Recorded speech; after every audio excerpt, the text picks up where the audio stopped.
facciamo un po' il resoconto di ciò che è stata forse la peggior partita della Fortitudo Moncada domenica scorsa col Treviglio.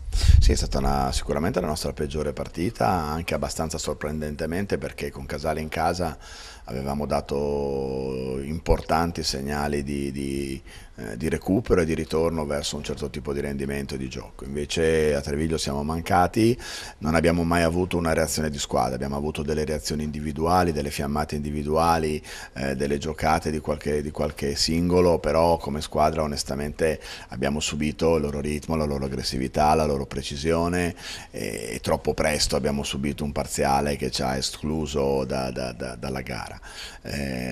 Quindi chiaramente è stata da un certo punto di vista una sorpresa negativa, dall'altro ci ha dato un'ulteriore sferzata perché è chiaro che non possiamo pensare di non avere una reazione dopo una partita tutto sommato così negativa.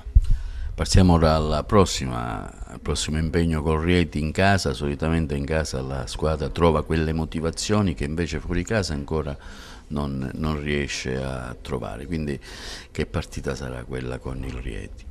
Ma per noi sarà una partita con le stesse forti motivazioni che abbiamo avuto dopo la sconfitta con Siena, giocando con Casale, è una partita nella quale non possiamo non mettere sul campo ogni stilla di energia e lottando con lucidità, con attenzione su tutti gli aspetti tattici della gara. È una gara troppo importante per mantenere comunque un passo interno che sia costante e per poter vivere la prossima trasferta nuovamente con la serenità di provare a giocare per vincerla e di non essere con l'acqua alla gola ogni domenica, e soprattutto davanti al nostro pubblico dobbiamo dimostrare che la lezione di Treviglio è servita, era meglio se non arrivava, però dobbiamo dare un significato anche a questa negatività, dimostrando di aver recepito gli insegnamenti e di voler assolutamente reagire. Credo che Rieti sia una squadra in questo momento in un ottimo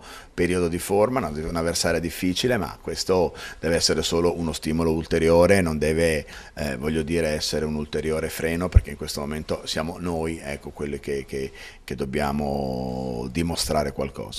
Nota dolente, ultima domanda, l'infermeria. Sì, ancora abbastanza, la corsia ospedaliera è abbastanza piena. Oggi avremo un paio di visite da parte del dottore per capire quali possono essere i tempi di recupero. In linea di massima temiamo che Arastella, siamo quasi sicuramente che Arastella non sarà della partita, e già questo, voglio dire, è un ulteriore momento di difficoltà. Abbiamo altri giocatori con acciacchi, però confidiamo e speriamo di recuperare almeno gli altri.